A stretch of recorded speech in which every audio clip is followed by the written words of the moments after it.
Good afternoon, Michael Malice here. Let that be your welcome for the next hour. This is an episode that has been a long time coming because we have with us my one of my favorite conservatives, Jesse Kelly. He's the author of the Anti-Communist Manifesto. He hosts I'm Right. Jesse, I think you are the conservative whose brain processes most mirror my own because you are one of the first who were like, guys, if you keep yelling about the Constitution to these progressives, they're just going to laugh in your face. They don't care. And there's so many people on the right who's like, if we just sat down and explained what they really meant by well-regulated militia, they'd be like, oh, okay, sorry, let's repeal all this. It's so like funny, and you see it so clearly. We're recording this on Friday, and this is an episode where I almost feel stupid because I'm confident that you share my slack-jawed glee at how fast and hard Trump is moving, that there are things that this is the first president in either of our lifetimes where the guy is over-delivering on his promises, and that's just week one. Yeah, for one, yes, I share your glee, and more than anything, it's the speed with which he's doing it. Because this will come back to the mentality you actually just brought up, which I'm sure we're going to get into. We have an hour to sit and just gab about it anyway. But forever the GOP has they've always tried to, you got to get in the freezing cold pool or the river or something like that, and they've done what everyone knows is the dumbest thing you can always do. If you have some controversial law or executive order, well, I mean, you only want to do one and just kind of dip your toe in a little bit at first, and then ease the other toe in a little. Or is everyone okay still? We're not getting yelled at too bad. Okay, let's keep going up to our knee now. No one's too mad, and that only dooms you to failure because you allow the savages, these communist animals in the media and everywhere else, to pick you apart like some kind of vulture on highway roadkill. Instead, you just do everything at once, as fast as humanly possible, and make the savages try to figure out what they want to sink their teeth into, which of course they can. Violence, speed, violence of action. Yes, this is the way to go. Yes. I just tweeted this earlier today. In 1997, I took a course at American University, or the American University, I think they insist on calling it. And every day we had a different speaker. And we had a speaker, I don't remember his name, I wish I did, from the New Zealand government. And New Zealand has a parliamentary system. It's a lot easier for governments to pass bills than in the States. And he said, here's what we did. When we came in, we just started deregulating one thing after another. And by the time they're freaking out about this industry, moved on to the next, and they couldn't get it together to stop us. And basically, we just did everything we wanted to.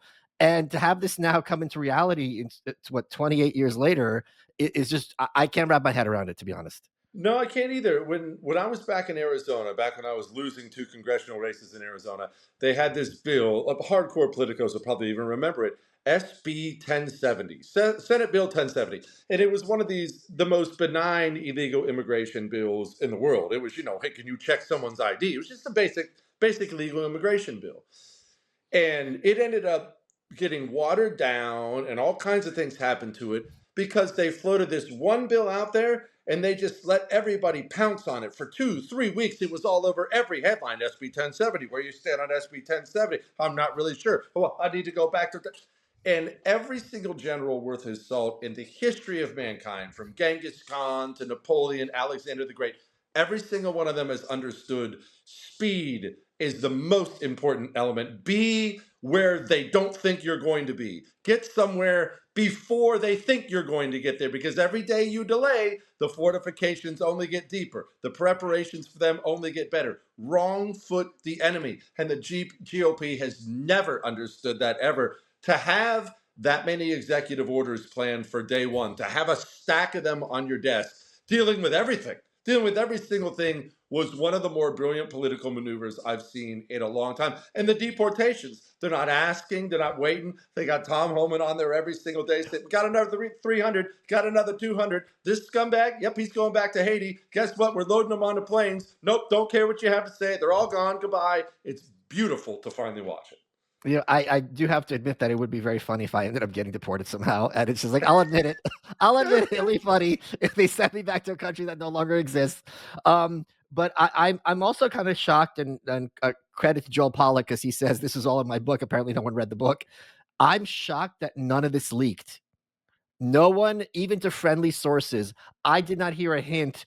There was some of this, like Ross Ulbricht, he promised publicly, he promised deportations were happening. That LBJ thing, I did not know that that was coming, and that is like the most radical thing Trump has done to date, I think.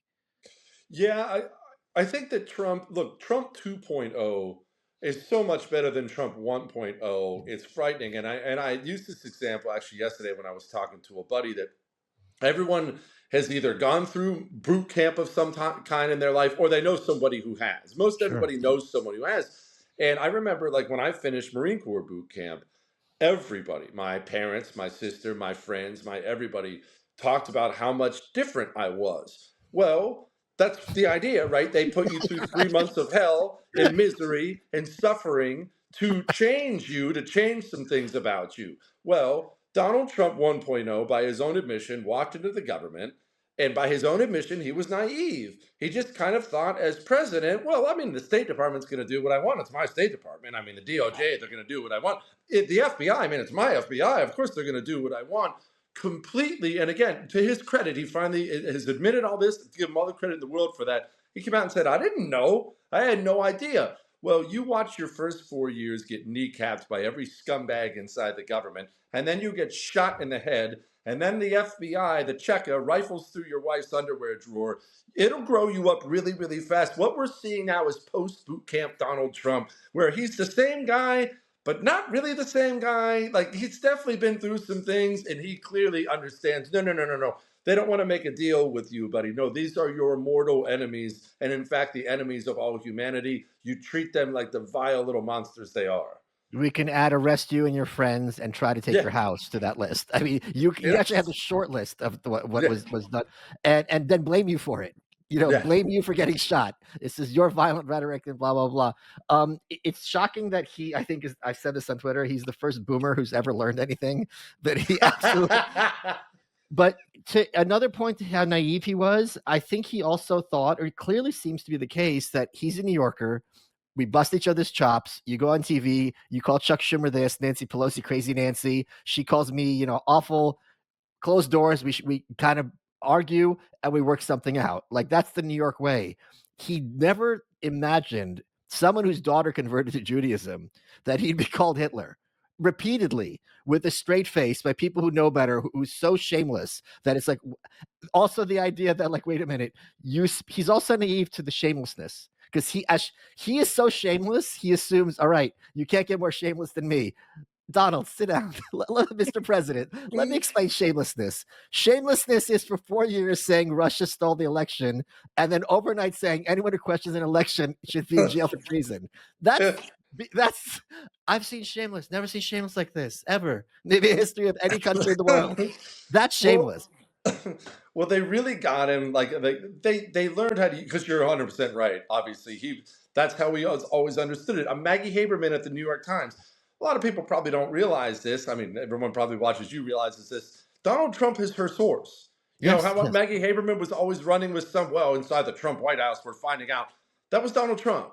Donald yes, Trump and Maggie Haberman at least used to be very chummy for the exact reasons you just said. Okay, you're with the Times, you're on the left, I'm a Republican, right. and hey, we'll spar back and forth, and you'll print an article and whatnot, and it'll make me look bad, but then we'll go back and forth, and of course we're all, Yes, but in the end, we're all friends. And what he's finally understood is, Mr. President, that communist you're joking with, if you got sentenced to 100 years in federal prison, would print a 3-page New York Times article that just said, ha ha ha ha ha ha ha ha ha, the no, no, entire time. the article would say, why are we letting his kids out? Yes, exactly. I remember. I mean, you remember how it was with the racial stuff during his first 4 years, where they would sit down with him every single time. And Donald Trump doesn't have a racist bone in his body. I mean, look, I don't care if you're one of these dyed-in-the-wool Trump haters or one of the embarrassing Trump worshipers. He's not a racist. There's nothing in his history that You know points to what? that at Because he all. doesn't care. Yeah, he does. He just He doesn't doesn't care. care about race. That's the thing. I don't think he And cares one way or another. yeah, it means nothing to him whatsoever. I mean, dude dated black chicks. He was working with Al Sharpton and all this. But Doesn't he's a New care. Yorker. Like we don't. It's not Yeah, a thing for us. it's not a thing.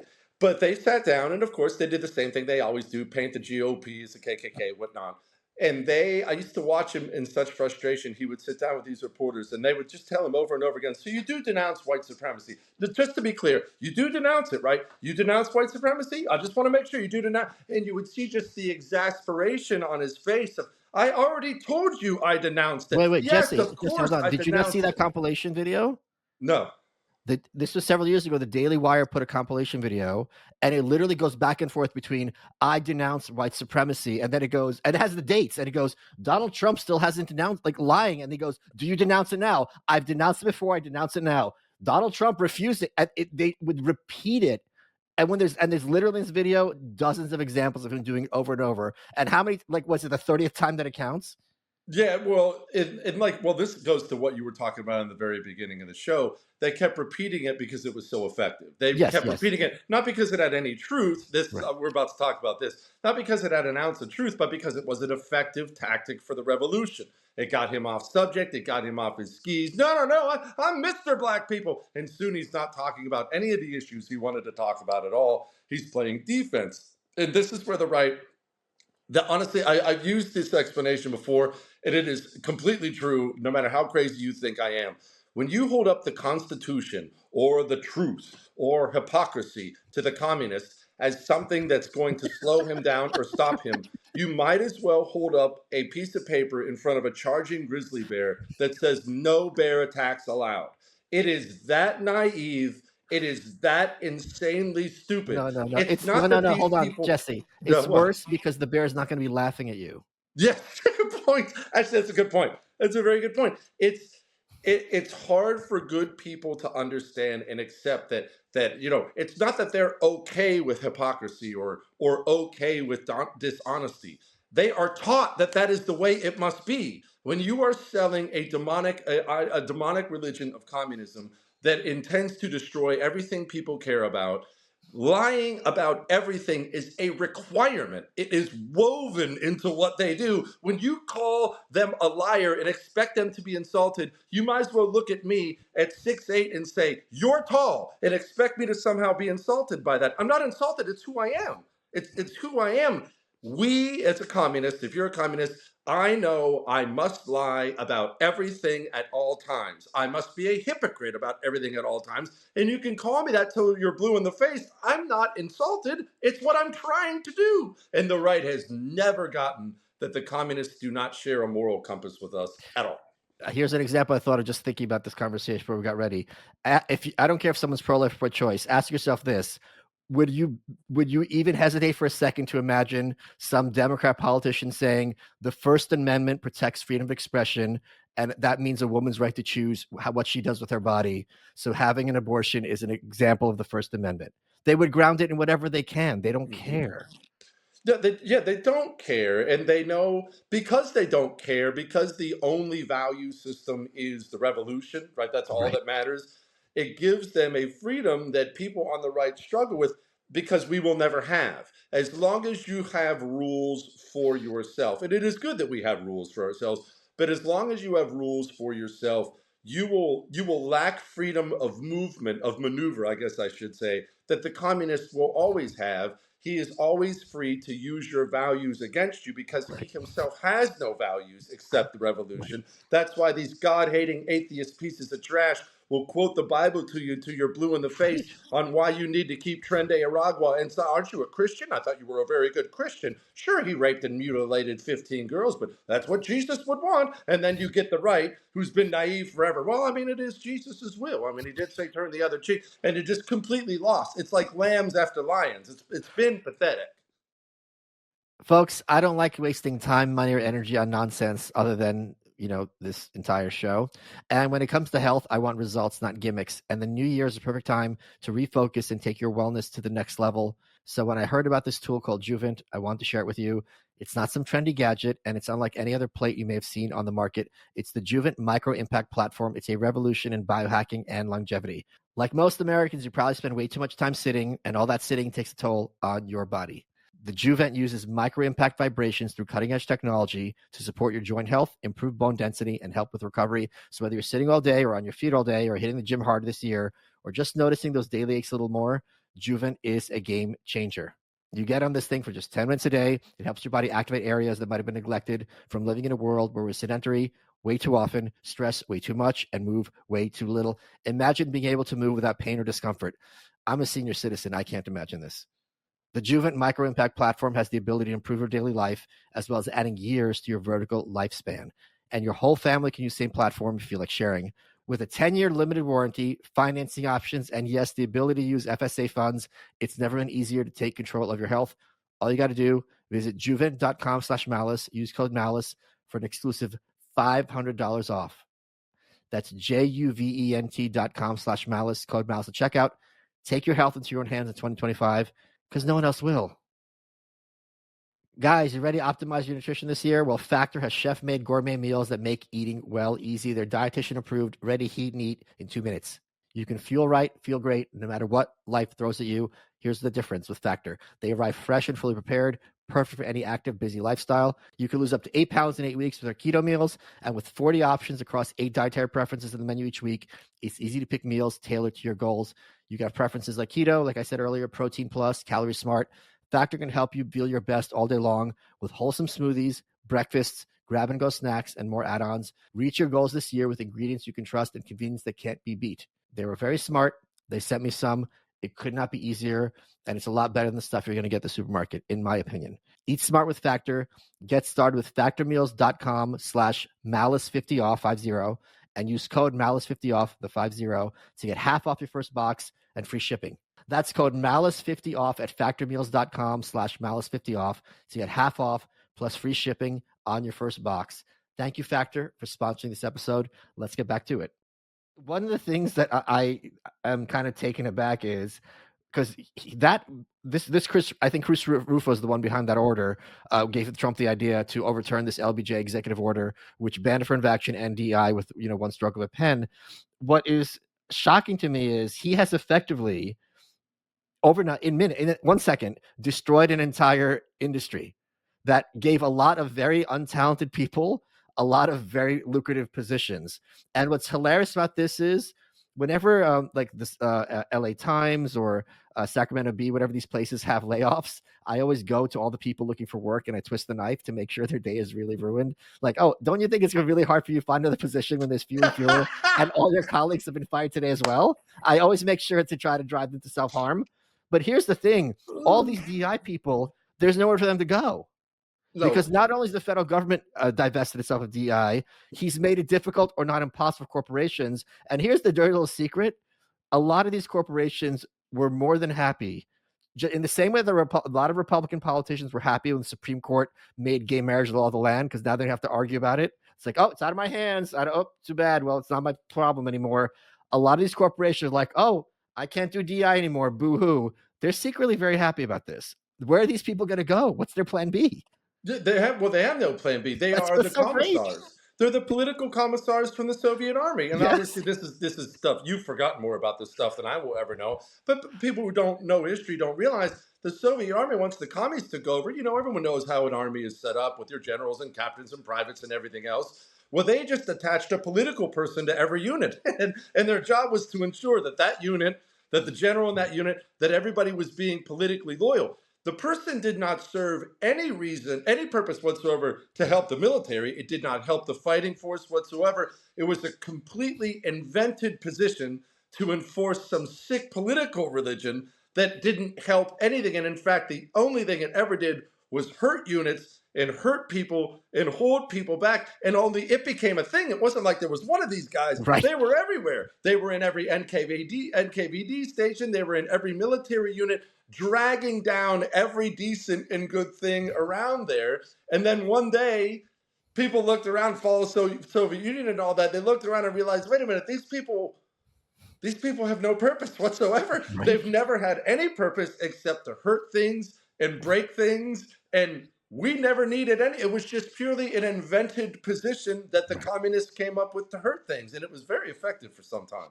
But this is what's so hilarious, though, is that we're going to be seeing weeks and weeks of them crying and begging for mercy and support. And the left doesn't, there's gonna be too many of them for the left to care. And everyone on the other side is just gonna be laughing their asses off to the bank. And here's the other thing, I can very much, and you can, everyone listening to this can sympathize if, let's suppose you're a railroad worker and there's some kind of thing with your industry and you've been had this job for 40 years and how are you gonna feed my family? My heart breaks for people like that. Oh But yeah. people like this, No. No, it's the greatest thing in the world. In fact, now I'm having some ideas as you sit here and talk that perhaps we need to have like a hall of fame for these people, whether it be corporate or government. Whenever these people are fired and forced to resign, I think maybe we should have public profiles to these people. And it really is important to get that kind of cruelty out there. I want to be clear yes, to people about this. I know people think I'm just being mean. Michael's just being mean. No, you don't understand.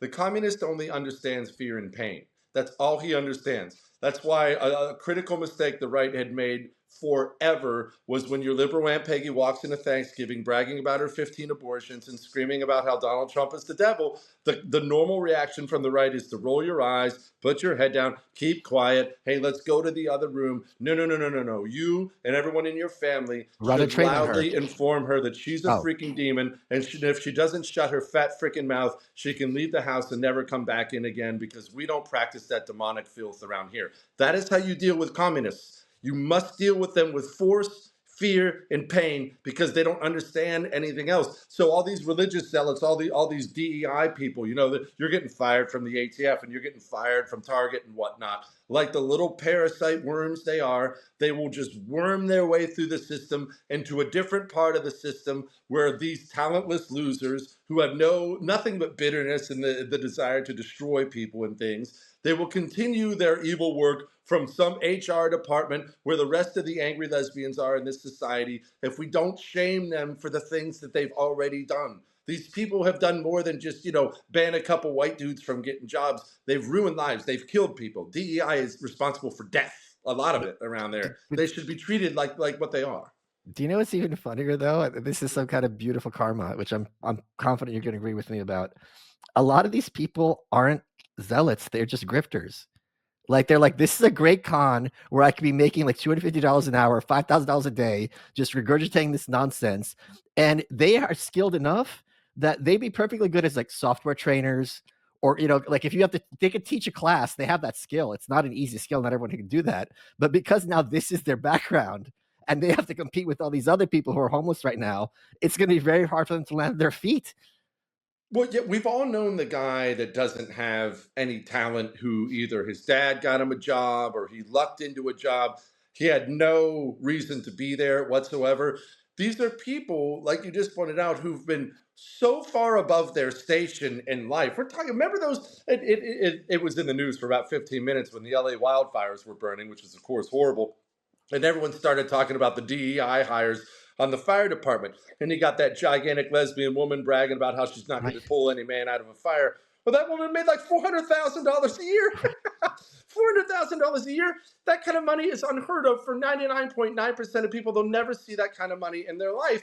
Well, being a gigantic evil lesbian got that woman $400,000 a year. Right. It's an entire industry of political commissars, of Right. talentless losers. And like you pointed out, many of them just kind of saw an opportunity. Yeah. Well, I mean, I'm stupid, and I mean, I guess I'm never going to rise above assistant manager at Jiffy Lube anyway. But I am black, and I mean, I, I guess I do like to scissor with chicks. So maybe I could get a couple hundred grand out of some poor sap who's feeling Yeah. guilty about America. And it's been a huge scam for these people. Yeah, it's I'm genuinely curious what's gonna happen to them, because I'm also curious what's gonna happen to all these reporters, because I don't think all this stamping of feet about there being fewer outlets and fewer jobs is rhetoric. I think there genuinely is their audiences are shrinking.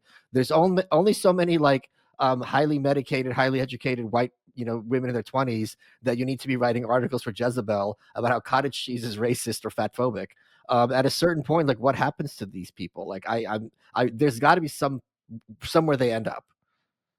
Yeah, what we're watching right now is a huge realignment for Yeah, for how information is shared. I don't even want yeah, to say the word media because it's such a negative word and it should have such a negative word to it. But the two things have happened simultaneously, especially over the last 10 years. of the rise of social media, where now I don't have to turn into NBC News. I can watch Michael Malice. I have I can get my news from anywhere, anytime. So the rise of the independent journalists and social media has coincided with the traditional media doing the worst possible thing at this point in time, and that's destroying the last of the trust people had in them. Yeah. During this point in time, when you had a competitor rising, you should be at your best. It was like when Walmart and Kmart used to compete. I don't know that Kmart's still around anymore. Well, if you're Kmart and you're watching Walmart rise, what we watch the corporate press do is essentially equivalent to Kmart watching the rise of Walmart and then doubling all their prices. You're just Yes. guaranteeing that I'm going to go to Walmart. Right. If you're the corporate press in this country and you're watching all these independent podcasts and shows and things like that rise, and all these independent journalists, you should have an all hands on deck meeting. Guys, we have the biggest competitor of our lives. We've never been more threatened. We have to do our jobs better and more honestly than ever, or we're going to lose them all. And instead, they did the exact opposite. They went the complete opposite direction, and now they're looking around, and the cuts are real. I know some of the finances from some of these big networks, they're updated finances, and the money's just not there. With no eyeballs, means the ratings go down. When the ratings go down, means you don't get to charge as much for advertising. You can't charge as much to advertising. You can't pay Joe Scarborough to embarrass himself $10 million a year. And eventually these people get fired, and you're looking around for answers when the only person to blame is in the mirror. You and I are old enough, and some people watching this might not remember. They tried this because when talk radio was a big thing, like right kind of when the internet wasn't what it is today, they had something called Air America. And they're Mm-hmm. like, okay, it's a problem that we have Rush and all the Sean Hannity and all these like big names in conservative circles, because talk radio was dead before Rush. He made it kind of a thing. So they had Janine Garofalo and Mark Maron and a bunch of these other shows, these left of center shows, leftist shows. They weren't left of center, and they tried to make it go. Of Al Franken had a show on as Yes. well. They tried to make a go out of it. It went bankrupt. So if were these agencies and they asked themselves, why isn't there like a liberal Joe Rogan? Well, first of all, Joe Rogan is pretty liberal. Like if you're going to call him a conservative, you're out of your mind, right? But beyond that, if you mean like a leftist Joe Rogan, you're not going to be able to have that authenticity and say that puberty can be paused indefinitely and that hormones don't have consequences on the human psychology and the human body. You can't do that with a straight face. And this is why they're never going to be a leftist Joe Rogan. No, well, that's what's funny about it, and the point's been made by other people speaking about Joe Rogan is you had a leftist Joe Rogan. His name was Joe Rogan. Joe Yeah, Rogan right. is not some Yeah, right, hardcore right. righty. Joe Rogan was an open and honest Bernie Sanders supporter. We're not even Yes, talking a traditional, Bill right. Clinton Democrat. He was a Bernie Sanders supporter. But what has happened is they continue to silo themselves in these academic worlds, in the coastal elite sections, and now all the media, every Democrat talking point is created in New York City, Los Angeles, Washington D.C., or Atlanta, and they don't even know how to speak to normal people. So when they try, like when Dome is losing a presidential race embarrassingly and everybody knows it, then they drag poor Tim Walz out of Minnesota and tell him to go do some pheasant hunting video. And you find yourself looking like an idiot with your shotgun between your legs. You can't even load the shells in the thing. And I'm Tim Walz and I know how to change my own oil. You end up insulting the people you're trying to appeal to because you just don't speak their language at all. And everyone knows it. Everyone can see it. They don't speak it's not that they don't speak my language. I hate these scumbags anyway. They don't speak the language of normal people. I'm not, unless you're in Berkeley, these people don't talk about you at all. And you brought up the tranny thing. That's one of the greatest examples I can think of, because setting all the other weird freak morality parts of it aside, is there a dumber political move in the last 50 years of this country than an entire political party embracing like 0.1% of the population? Right. And that's the 0.1% who has it or thinks they have it or whatever these weirdos do. Everyone else is weirded out by it, and everyone else is grossed out by it, and everyone else knows it's not right. So you took the most minuscule issue and you held that up as your thing, and eventually everyone was all, no, I actually don't think that guy with the But penis should beat up my I daughter disagree. playing rugby. I disagree with you because it's not about the trans people itself. It's about highly educated white college graduates, women, because for a long time, them having a gay best friend was kind of controversial. Being gay wasn't public, it wasn't a thing. And now no one cares. It's like, fine, whatever, do whatever you want. I don't need to know about it. Fine. Then it's like, okay, issue can I have to show how woke I am and to get back at dad? And it became the trans thing. That was the big target for that. So that group is still like the last group hanging on. They're never going to have kids, or they certainly aren't planning on have kids. And that way they can champion their leftist bona fides. So it wasn't just literally about the trans people. It was about those college, highly mentally ill, highly educated white women. Well, I agree with you. And actually, that is exactly what has doomed the Democrat Party because the Yes. most evil, violent, vicious creature on the planet of any species is the liberal white woman. No one else comes close. Sharks who eat their own babies are not that evil because the liberal white woman is the only creature on the planet that I've ever found that will actually groom and fatten up her own baby with the intention of sacrificing it at the altar later. I can't find anything, even in the animal kingdom, that equals that level of evil. The liberal white woman will do it. She will do it, and she will think she's the good guy. Brag But about it. the liberal white woman who loves the tranny stuff, as you just pointed out, she's always been the beating heart of the Democrat Party. Yes. That has always been the beating heart. But what they made her was its heart and soul. You could always have that woman as your beating heart, but you're still going to yuck it up with the Teamsters and, go Right. actually have a beer. You're going to sound like a normal human being, a little lefty, but blue collar. You can walk into a Hispanic neighborhood anywhere and get along just fine. Yep. Now, you can't walk in any of those circles. You don't even speak that language anymore. The only person you talk to is the deranged, demonic, liberal white woman on 15 anti-anxiety medications. Right. She's the only one who speaks the way you speak. She's the only one who cares about the deranged nutball things you care about. You've actually siloed your party to just her, and she's not enough to win elections. Folks, I hate the Fed, and it's important to find alternative assets to keep your money safe from inflation and from currency being debased. Well, there's a great alternative to saving dollars, and that's saving and earning in gold with monetary metals. Because monetary metals lets gold owners earn income on their ounces, paid in more ounces of physical gold. This is a no-brainer for gold and silver owners. Not only do you get free storage and insurance, monetary metals will pay you between 2 to 4% in their gold and silver leasing program. And if you're an accredited investor, you get higher yields, such as 12% in their latest bond offering. It's time to secure your wealth and build your legacy in an asset that the government can't inflate away. Don't let the Fed be in control of your finances. Go to monetary-metals.com/malice to learn how you can start growing your gold today. That's monetary-metals.com/malice. Let's get back to the show. I want to read you a quote that I just heard yesterday from Jordan Peterson. So when I was just on his show recording January 6th, it dropped on Inauguration Day, the 20th. I had asked him to introduce me to my spirit animal, Camille Paglia, who he had done a piece with. Then I went back and watched their interview. I don't know why it took me so long. And he had an absolutely great quote. And I really want to hear your reaction to this. I'm just pulling it up.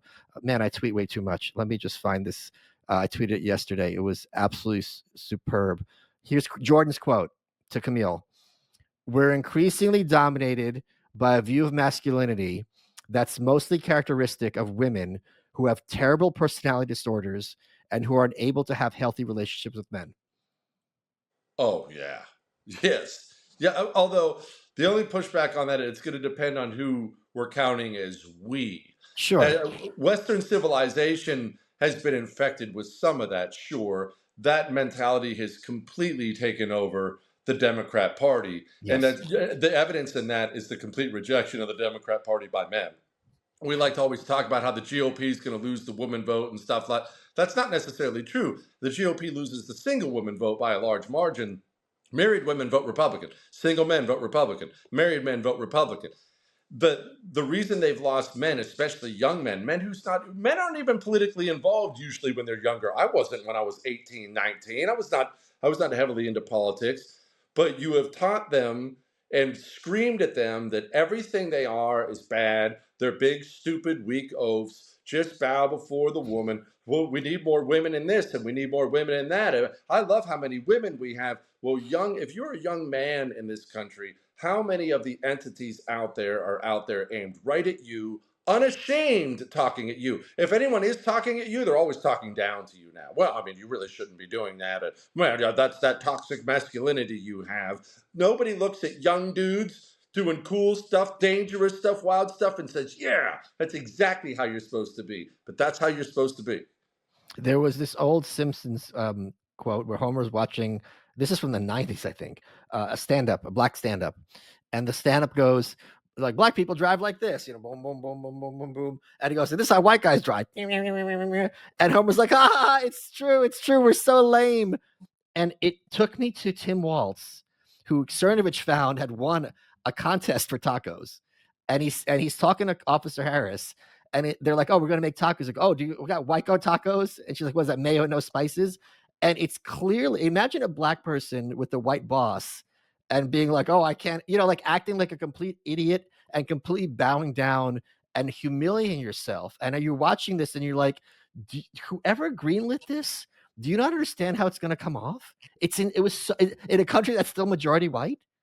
Well, it's been ingrained in our society. That's the one thing That's right. you're That's true. not allowed to be proud of. That's the one thing you're definitely not allowed to be proud to be a white male.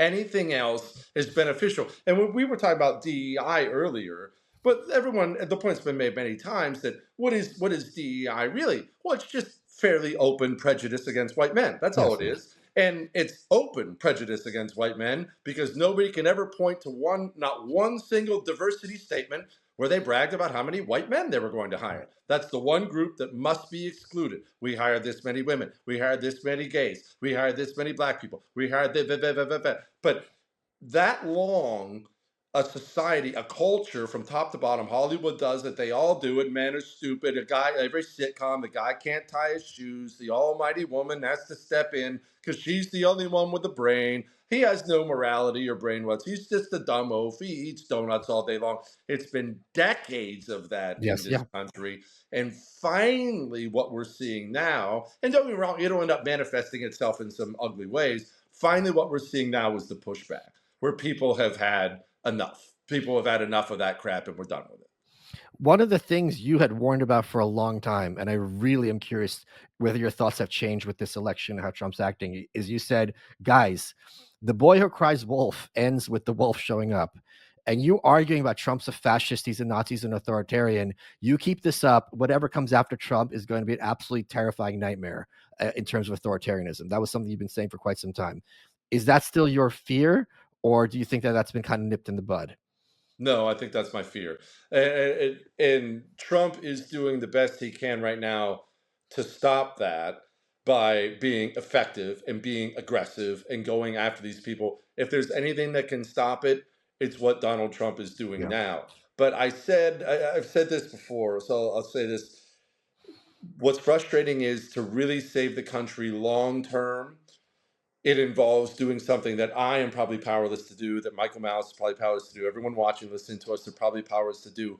We must have a reformed Democrat Party, Yes. not just a reformed Republican Party. And here's why. Okay, so Trump's done great, right? We're a week into the whole thing as we record this. Trump's done great. That's great. We have 4 years of damage to clean up. 4 years because we had a senile president who was surrounded by committed America hating communists. For 4 years, they lit fire to this country. So it takes Donald Trump 4 years to attempt to paint the walls and clean the crap up and get everything put back just the way it is. Well, that only gets you back to where you were the second Joe Biden walked into office. Yeah. Democrats walked into office 4 years ago and opened the border on purpose. People don't wrap their minds around just that issue alone, what that means. They took over and they flew with your money, rapists and murderers into your country as fast as they could get them here. No matter what happens, no matter how great Donald Trump does, we cannot survive long term if one of the two major political parties is committed to burning the country to the ground. You simply cannot survive. It's not realistic. So if Trump stays on his stern path, I think we may push out that fascist a little while longer. But if he fails, or if he ends up finishing his 4 years and does a good job, and maybe we even get 8 years of Vance or DeSantis or some whoever, Sure. pick your guy, maybe we get a long time. But then the next time one of these animals takes the White House, they do just what they did before, if not Or worse, worse. Yeah. then Donald Trump will look like an innocent puppy dog compared to the next person who comes along. Yeah. Because if they stop it again, if they screw all this up again, what you'll have next time is you'll have somebody who'll get up and run and he'll say, no, no, no, forget about the Constitution Amendment, rule of law. You elect me, and I will have half the corporate journalists in this country in federal prison on day one. And everybody, including me, will say, yep, sounds good. Sign me up. Yeah. Sounds Yeah. good. That's the guy I'm voting for. So yeah, so people, one thing, people, a lot of people are skeptical. They think, oh, this will never happen with the Democratic Party. I've said this on some other shows. The Democratic Party is the longest running political party on earth, and that doesn't happen by accident. And one of the reasons are they are interested in maintaining and holding power. They don't care about trans or black people or immigrants, whatever it is. Whatever mechanism gets them in power, they will take. So it would not be hard for them to pivot if that's what they need to do to get votes. They've done it many times in the past. People forget that Democrats had Congress for 40 years straight, from 1954 to 1994. So there's a lot of different wings historically within the Democratic Party, RFK being a very obvious example of that. And to your other point, yeah, it's I think what takes the air out of any other competing ideology is success. Mhm. When a politician delivers, which almost never happens, everyone wants to be on that bandwagon and kind of support them. I also pointed out I'm glad everyone's giving me credit. I was in that Fetterman train first, and I donated money to him. And part of the reason I donated money to him because I was hoping he was going to have a Hulk moment and start pulling heads off of various senators on the Senate floor. And I'm like, I put him in my mouth as I'm sending him cash, but he is. I listen. I'm from Brooklyn. I'm not exactly working class, but I don't have this visceral, violent contempt these people have for working class people. Like Ned Flanders is a heroic figure. He's not someone to take a dump on. He goes to work, he raises kids. Yeah, maybe doesn't have my stupid hipster sense of humor, but he's a great guy. And this hatred they have for people who don't like read the New Yorker is so pathological and so wrong-headed. So what? Someone goes to church once a week, they try to be a good person, they provide for their family, and they don't watch your TV shows, shoot them. They're so malevolent in their depravity. It's disturbing to watch. Well, how many parables or true stories or things like that have you read in the past where a king, a monarch of some kind, pick your historical society, will on occasion put on a normal person's robes and go Yeah, yeah, walk the streets, go walk the market, yeah, go yeah, smell what they smell, go see what they do. And the reason that was a big thing, I mean, there are many regimes throughout history that would force kings and wannabe kings, force princes to go down and learn about that because if you never are among them, then contempt will rise. It just you don't understand them, you don't get them at all, and all you get is a caricature of what they are. And of course, everyone despises that caricature. And that's what's happened with the Democrat Party is they've siloed themselves into New York City and academia, as they really have grown to despise normal yeah, people. yeah, And the problem with that is you can't fake that forever. yeah, Some of them are better at it than others, yeah. but eventually it just comes bubbling out of, you stupid peasants. I wish you would just shut up and do whatever you're told. They can't help themselves because I'm telling you, they have a geographical problem, Michael. They really genuinely do. If you live, work, and worship in Manhattan, and you know me, I'm a New York City guy. I love it. I love going. This is not a dog on Manhattan. But if that's the only Right. America you know, then you don't. You walk into some Pennsylvania town somewhere, you'll think they're all a bunch of stupid, ignorant rubes. This guy probably has to wear Velcro shoes because you've never been amongst those people at all. You have no respect for them, and they feel it now. Yeah, there's something else people need to appreciate, and this is Rush Limbaugh's fault, and I don't really blame him for saying it at the time. But in his second book, "See, I Told You So," and I'm sure other locations, he had said this was in the '90s. We're witnessing the last gaps of liberalism. The Democratic Party is on its last legs. It's going to be destroyed. And this is a belief I think many conservatives have that the destruction of the Democratic Party is right around the corner. 47 Senate seats and virtually half the House seats, and she got plenty of electoral votes is not dead. There's a lot of, and having not to mention the back of universities, the media, so on and so forth. There's a lot of strength in the Democratic Party. And if you have a future, like you said, without a reformed Democratic Party, but a Democratic Party that's been defeated, destroyed, you're a bigger utopian than any anarchist has ever been accused of being.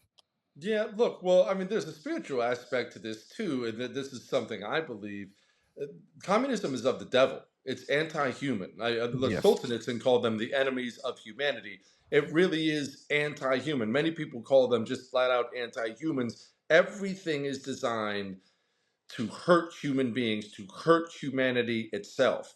And that for normal people, it's so hard to wrap their minds around that level of depravity and evil. It's hard for your normie neighbor, even if he's a Republican, to understand that Democrats brought a Venezuelan prison gang into this country on purpose. He may think they screwed up, or maybe one guy got it wrong. He really has a hard time getting all the way to where he needs to be. No, they did that on purpose. Why? Because they want people raped and murdered. Why? Because more societal angst, more of that crap out there makes people afraid, makes people turn to government for more power. That has been something communists have done since the beginning of communism. He doesn't understand that. He can't get to that. And these people, you just pointed out, they're not even close to dead. They're not close to gone, and they never will be, because there will always be demons on this planet moving to and fro, attacking what is good. The struggle for good versus evil is never one that we are going to put a bow on in our time on this planet. It is forever. Learn to fall in love with the struggle, because it will be there forever. I promise you. Folks, I'm really excited to talk about Just Thrive and their new product, Just Calm. Life can be stressful, it can be overwhelming. It's not just your mind that suffers when you're feeling tense and anxious, because stress can make a mess of your digestion and immune system too. I had digestive issues all my life. This is something that I know a lot of you guys struggle with. Here's the thing: you can handle it with the help of Just Thrive Probiotic and Just Calm. You could say goodbye to frazzled nerves and hello to a steady, chill, more relaxed you. Just Calm's exclusive mood lifting blend is clinically proven to help you relax and breathe a little easier in as little as 4 weeks. And for next level mood and immune support, I recommend Just Thrive Probiotic. It not only has 1,000 times better survivability than most probiotics, but this spore probiotic banishes bloat and constipation, so your gut can produce more serotonin, which is your happy hormone. And I am someone who uses this regularly, so I can speak to it and how great it is for your digestive system. Plus, it supports better sleep. You can wake up feeling refreshed and revitalized. With Just Thrive and Just Calm, you'll have the ultimate stress-fighting duo to help you win the day, every day, with a money-back guarantee. What do you got to lose? For a limited time, you can save 20% off site-wide at justthrivehealth.com with promo code WELCOME. And a portion of every purchase goes to Vitamin Angels, which is a nonprofit organization that saves the lives of millions of kids and moms to be around the world by ensuring they get the vitamins and minerals they need to stay healthy and strong. By the way, if you want to learn more about this groundbreaking company, you can watch my interview with Tina Anderson. It's on my YouTube. Take control today with Just Thrive. That's justthrivehealth.com, promo code WELCOME for 20% off. Let's get back to the show. Something that has come to my realization this week, because a lot of times, like, he would say something, and then you and I, who are pretty skeptical about politicians in general, and people like us, are like, holy crap, the motherfucker did it. I am now convinced. I don't know what it's going to look, what the form goes our destroyer is going to look like. He's going to take on the universities. I have no doubt in my mind that he realizes how dangerous they are, how he's talked about a lot.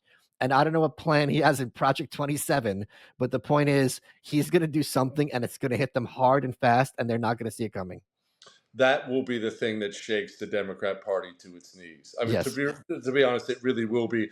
It is the finishing school. I mean, I know it's common for people on the right to complain about the university system, but the depths of communism in that part of our society are are damaging, to put it mildly. When you're graduating 4 million college students a year, and those 4 million kids are going into the corporate world, and they're 4 million kids, most of whom have been formally indoctrinated and the fact that America is an evil, racist, miserable place who probably should be burned to the ground, then it doesn't really matter what any individual election is. You're going to lose eventually. You can't do that. Patriotism is not some hokey cliche thing. It's the necessary element for whatever country or tribe you're part of. If a majority of the people of that tribe love it and they're invested in it and they feel blessed to be there, then in the end, it will be better because they will serve it in one way or another. And vice versa. You can walk into Rome at its peak.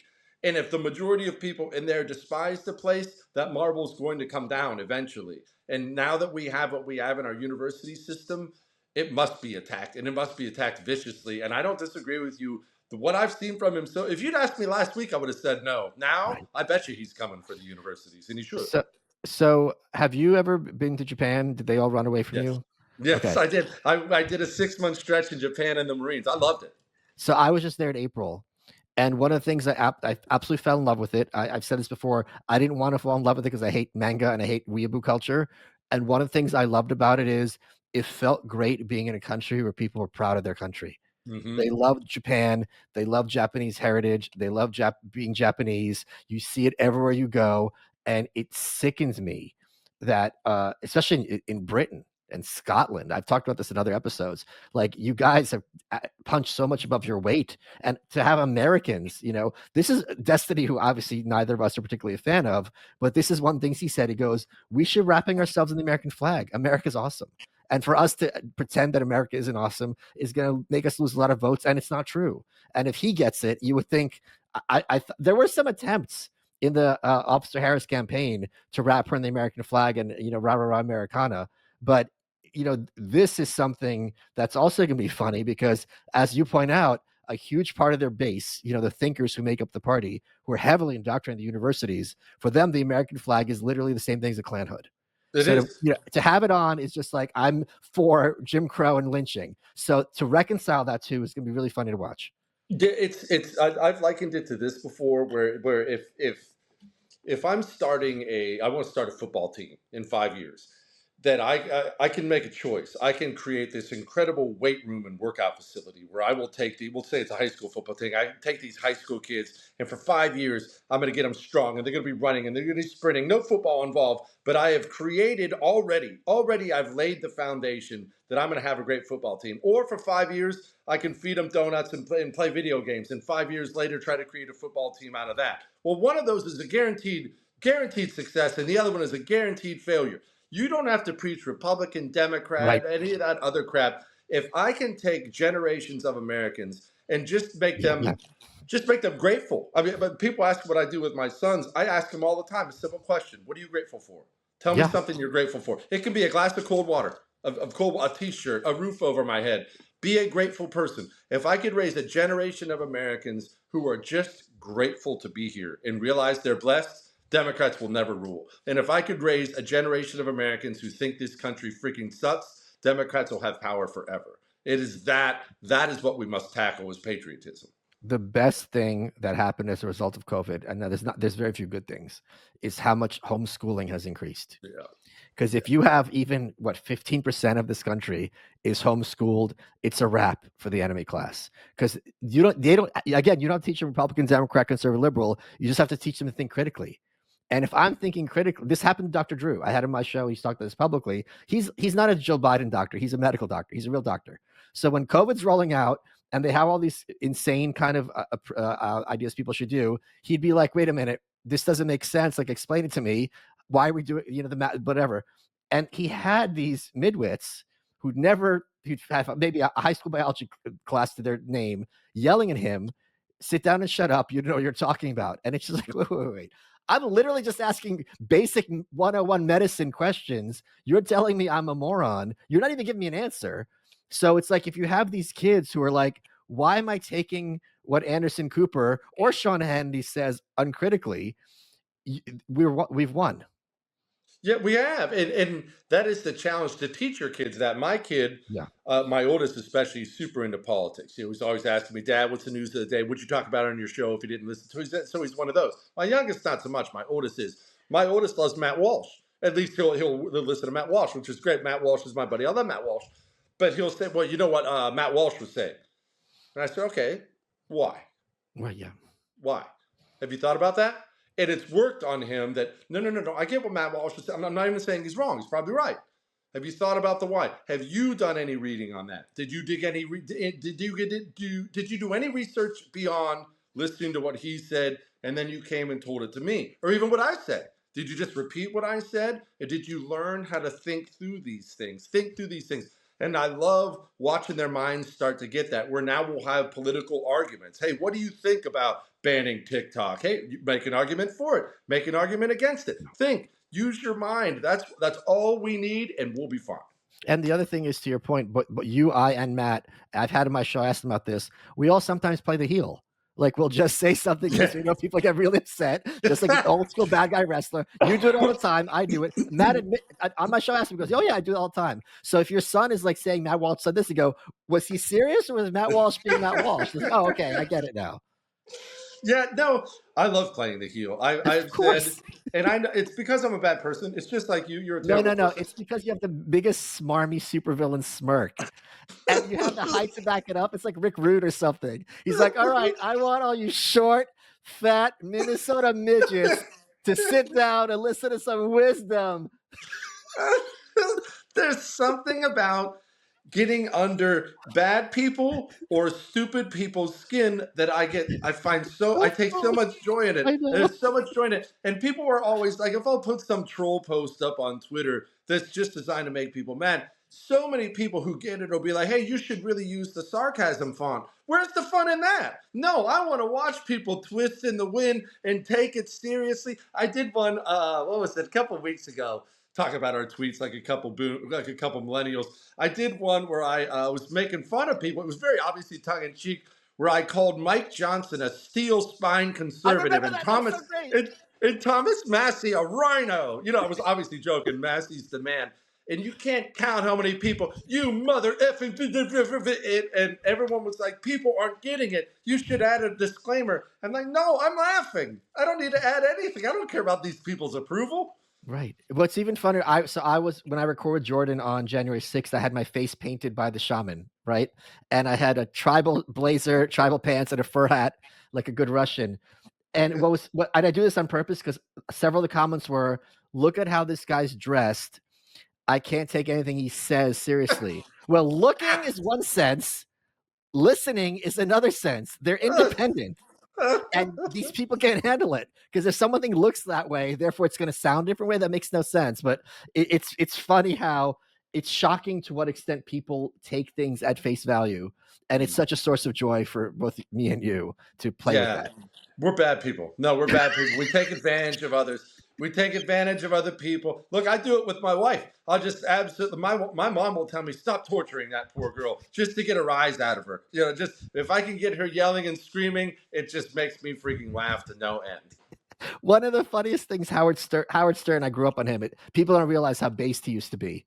And Mm. one of the things, and people get upset about this. So he obviously joke. He goes, he asked someone about how they sleep with their wife, and he goes, "Before I have sex with my wife, I sit her inside the bed and tell her everything that's wrong with her mentally, physically, and psychologically." And he goes, "Only then, when she's in hysterical tears, am I ready to touch her." And people are like, "Oh my god!" But like, he. You think he does this every time? Like he has a list, and she's just sitting there while he counts off on his fingers. Like what? But for it's because a lot of times I'll talk to crazy people because I have a lot of crazy fans or friends, I should say. I won't be like, "That's crazy." I'll be like, "What would need to be true for this to be the conclusion?" So for like that tweet of yours, like what would need to be true for Jesse to really think that Massey's a rhino and Mike Johnson a conservative? What would need to be true is that literally nothing you've ever said mattered.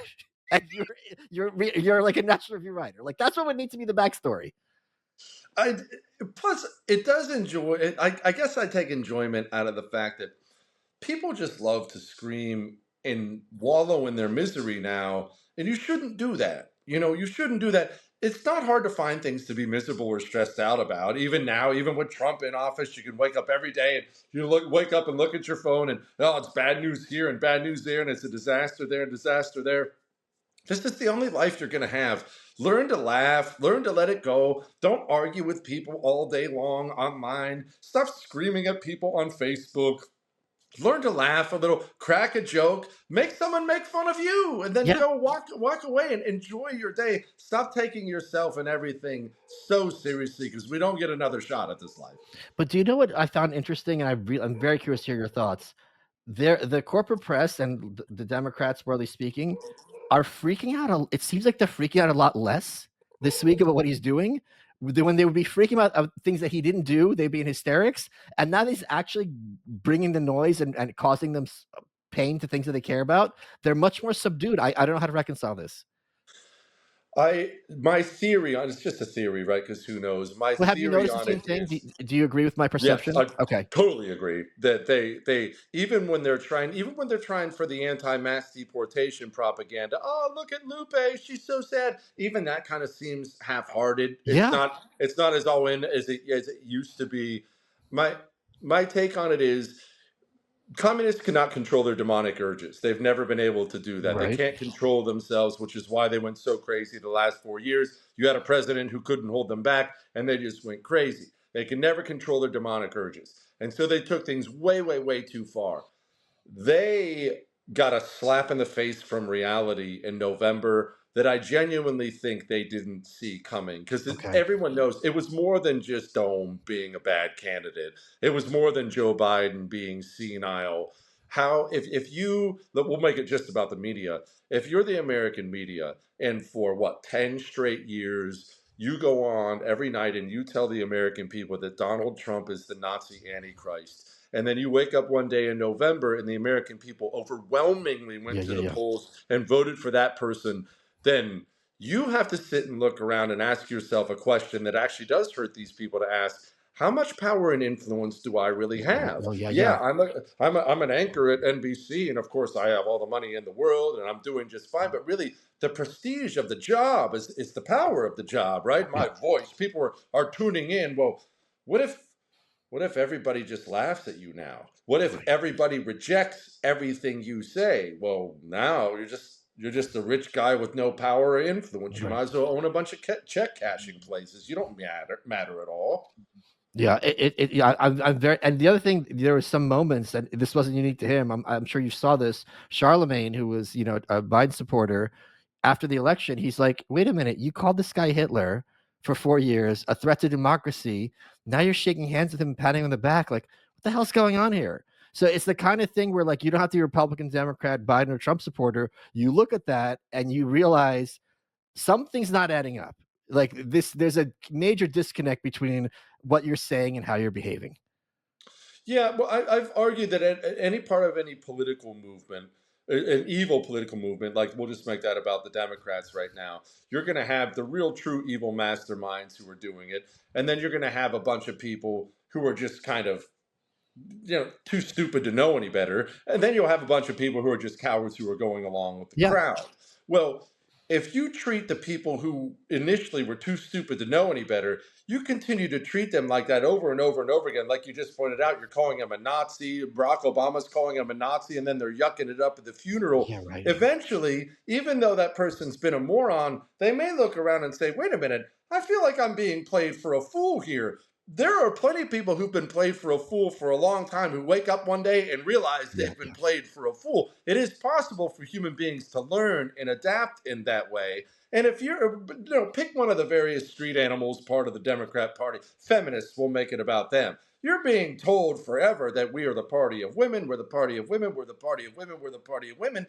And you watch enough times some male volleyball player spike a ball off some high school girl's face, and you watch the Democrat Party defend that, yeah. maybe you're going to have a day where you wake up and think, hold on a minute, was I sold a bill of goods just so I would vote Democrat? And of course they have.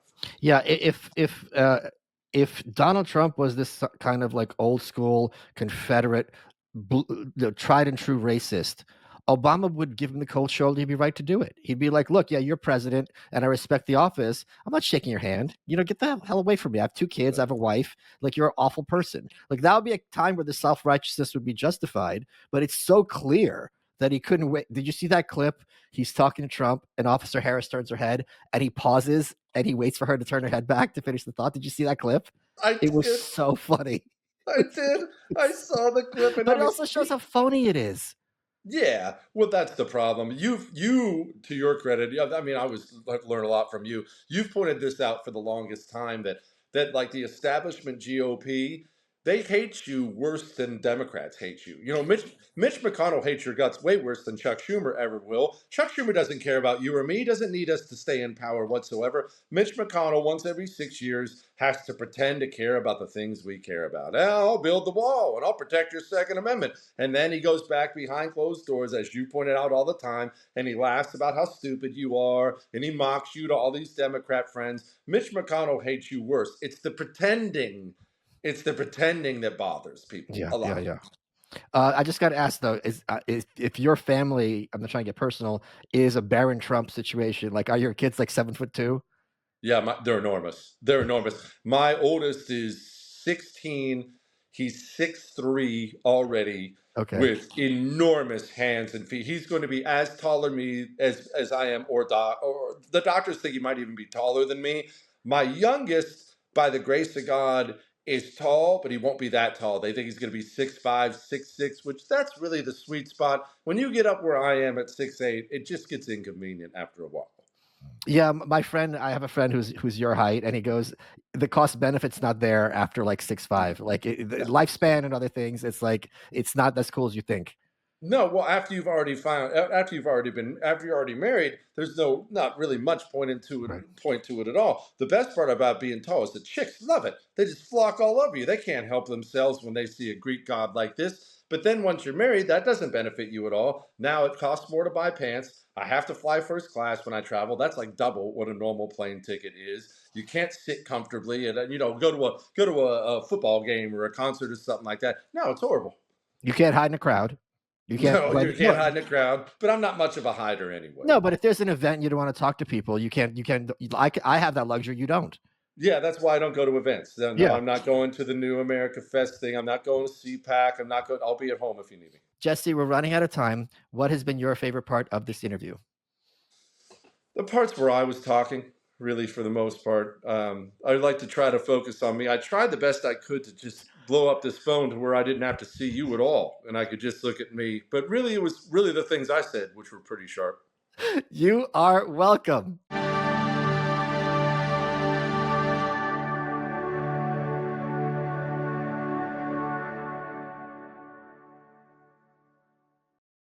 Hey, it's Adam Carolla. And this is Dr. Drew. We're back doing our podcast 3 times a week, talking about current events, health news, and more.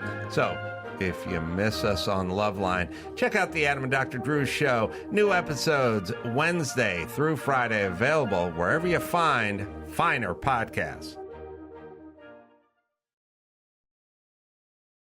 Pluto TV is the place for movie fans like me. And TV fans like me. They've got something for everyone, and it's totally free. You can binge laugh-out-loud sitcoms like Frasier. And rewatch cult classics like Higher Learning. Whether you're in the mood to solve a little crime before bedtime with NCIS or Tracker. Or curl up with a surefire hit like Forrest Gump. Run, Forrest! Pluto TV has thousands of movies and shows, all for free. Pluto TV. Stream now, pay never.